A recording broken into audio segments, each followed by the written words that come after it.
అందరికీ నమస్తే. ఈరోజు మనం ఇల్లందకుంట శ్రీ సీతారామచంద్ర వారి దేవాలయంలో ఉన్నాము. మనం శ్రీ సీతారామచంద్ర వారు ఇల్లందకుంట ఎలా వెలిసిండో ఒకసారి మనం ప్రధాన అర్చకులను అడిగి తెలుసుకుందాం. ఓకేనా ఫ్రెండ్స్? నమస్కారం అయ్యారు.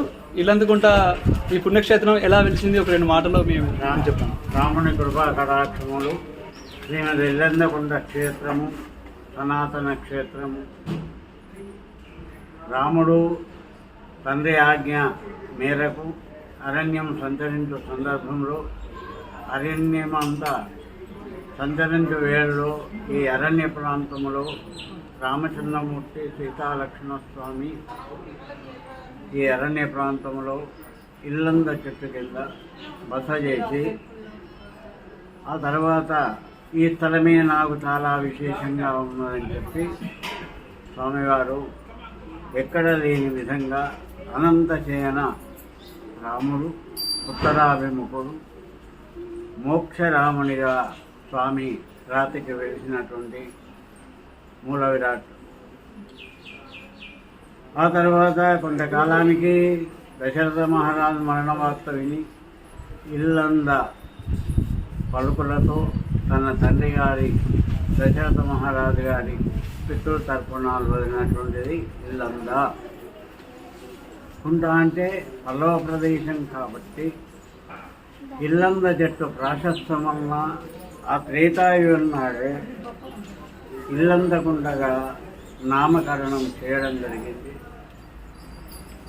ఆ తర్వాత కొంతకాలానికి మూల విరాట్ వెలిసింది కాబట్టి ఉత్సవ విగ్రహాలు కూడా కావాలని ఆ ఋషుల కాలంలో ప్రయత్నం చేయగా కానీ ఎక్కడెక్కడో శిల్పులను ఆ రోజుల్లో ఈ జనం లేదు, ఈ వ్యవస్థ లేదు, అంత ఋషి ప్రోక్తంగా జరిగినటువంటి ఈ క్షేత్రము. అట్టి క్షేత్రములో ఉత్సవ విగ్రహాల గురించి చాలా ప్రయాసపడ్డారు కానీ అది కుదరలేదు. ఆ తర్వాత కొంతకాలానికి ఆకాశవాణి ద్వారాగా రామచంద్రమూర్తి నేనే ఉత్సవమూర్తిగా ఉద్భవిస్తాను అని చెప్పి ఆజ్ఞ ఇవ్వడం జరిగింది. అదే ప్రకారంగా రామచంద్రమూర్తి శిల్పివేషధారి అయి సీతారామ లక్ష్మణ స్వామిని తయారు చేసిన తర్వాత అయితే రామచంద్రమూర్తి ఆజ్ఞ ఏ విధంగా ఇచ్చిండు? స్వయంగా మూల విరాట్గా అనంతసేన రామునిగా అవతరించిన మూల విరాట్. ఉత్సవ విగ్రహాలు కూడా నభూతో నభవిష్యతి అన్నట్లుగా ఆ భగవంతుడే స్వయంగా ఉత్సవమూర్తులు తయారు చేసినటువంటి క్షేత్రం. ఆ ఉత్సవమూర్తులకు కూడా ఆ లోహంలో కలిసినట్టుగా పుట్టుమచ్చలుగా ఉంటాయి. వెనుకన ఈ అరణ్యమంతా ఉన్న కాలంలో దాదాపు 40-50 సంవత్సరాల క్రితం కూడా ఇదంతా అరణ్య ప్రాంతం ఉంటాయి. రాను అరణ్యం సంచరించిపోయిన తర్వాత ఈ ఉత్సవ విగ్రహాలు కూడా ఈ అరణ్యంలో ఉంటే ఆయనకు రక్షణ కరువవుతుందనే భావనతో ఎప్పుడైతే అన్ని గ్రామాలు ఏర్పడిన తర్వాత ఈ గ్రామం కూడా ఏర్పడిన తర్వాత ఇల్లంద ఉండగా సార్థకత ఏర్పడింది. అప్పుడు గ్రామంలో ఆ వెనుకల పెద్దలు ఒకళ్ళు ఇద్దరు ఉన్న కాలంలో గ్రామంలో ఒక దేవాలయ నిర్మాణం చేపట్టి ఆ తర్వాత రామాంజవాన్ని ప్రతిష్టాపన చేసి ఈ ఉత్సవమూర్తుల రక్షణ కోసము ఉత్సవ సందర్భంలో శ్రీరామనవమి ఆ 15 రోజుల సందర్భంలో ఇక్కడ ఉంచి మళ్ళీ ఉత్సవ విగ్రహాలను గ్రామ దేవాలయంలో ఉంచడం జరుగుతుంది. అదే ఆనవాయితీగా జరుగుతున్నది. ఇప్పుడు అన్ని కార్యక్రమాలు కూడా ఈ మూల విరాట్ ఆలయంలోనే ఈ ఉత్సవ కార్యక్రమాలు జరుగుతుంది. ఏంటిది? నిత్యోత్సవ, పక్షోత్సవ, మాసోత్సవ, యంత్రోత్సవ, దీపోత్సవ, పల్లవోత్సవ పరంపరాదిగా ఈ కార్యక్రమాలు ఇక్కడ ఆ ఉత్సవంతులు గ్రామ దేవాలయం నుండి ఇక్కడికి వస్తేనే ఉత్సవ కార్యక్రమాలు నిర్వహించబడుతున్నది. ఇటు కార్యక్రమంలో భాగంగా అన్నీ కూడా పూర్వకాలం నుంచి కూడా ఆర్థిక వ్యవస్థలు ఉన్నా లేకున్నా పాంచరాత్ర ఆగమ ప్రకారంగా ఈ దేవాలయంలో పూజాధికములు నిర్వహించబడుతున్నది. ఇట్టి కార్యక్రమాలు స్వామి స్వయంభూ అయోధ్య, మధుర, మాయా, కాశీ, కాంచి సప్త ప్రదేశాలు ఎటువంటి పవిత్రమైన స్థలాలు, అట్టి పవిత్ర స్థలాలకు ధీటుగా ఇల్లంతకుంట కూడా గయకు సమానమైనటువంటిది, అయోధ్యకు సమానమైనటువంటి క్షేత్రము.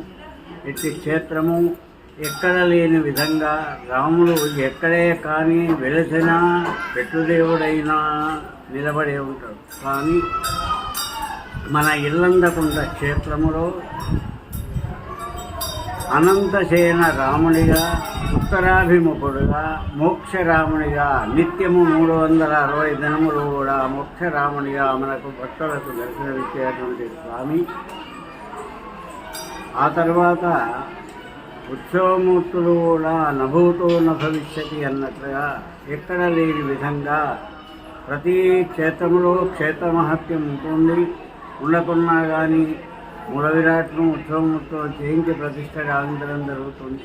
కానీ ఇల్లందకుంట క్షేత్రము మూల విరాట్ స్వయంభూలు, ఉత్సవమూర్తులు కూడా భగవత నిర్మితము. అంటే ఉత్సవమూర్తులు భగవంతుడే తాను స్వయంగా చేసిన మూర్తులు కాబట్టి స్వయంభూర్తిగా పేరుగాంచింది. ఇటు క్షేత్రము చాలా విశేషమైన క్షేత్రము. ఎక్కడ లేని విధంగా అనంతశయనం మీద పడుకున్నట్లుగా 100కి 100 వాళ్ళు ఎక్కడ లేనట్లుగా ఉన్నది. మన ఇల్లందకుంట క్షేత్రమునే ఈ ఉత్సవము, ఈ మూల విరాటు స్వయంభూగా అనంతశయన రాముడిగా అవతరించినటువంటి స్వామి. ఇప్పుడు మనము సంవత్సరానికి ఒక రోజు ముక్కోటి ఏకాదశి రోజు ముక్కోటి దేవతలు, ముక్కోటి జనం కూడా ఒకరోజు మాత్రమే తహతలాడిపోయే రోజు ఒకరోజు మాత్రమే. కానీ మన ఇల్లందకుంట రామచంద్ర స్వామి నిత్యము 360 దినములు కూడా ఉత్తరాభిముఖుడుగా మోక్షరామునిగా దర్శనమిచ్చేటువంటి స్వామి. కాబట్టి సర్వజనులు కూడా క్షేత్రాన్ని తిలకించండి, దర్శించండి, తరించండి.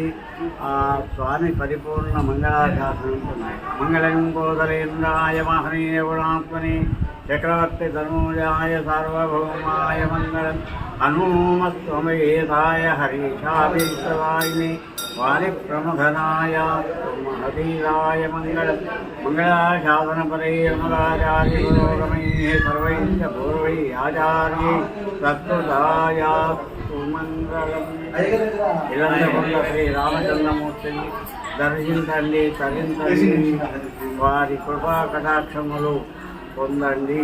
జై శ్రీమన్నారాయణ, జై శ్రీమన్నారాయణ. థ్యాంక్ యూ అయ్య గారు, ఇల్లంతకుంట రాముల వారి గురించి ఇంత చక్కగా వివరించినందుకు. కృపా కటాక్షములు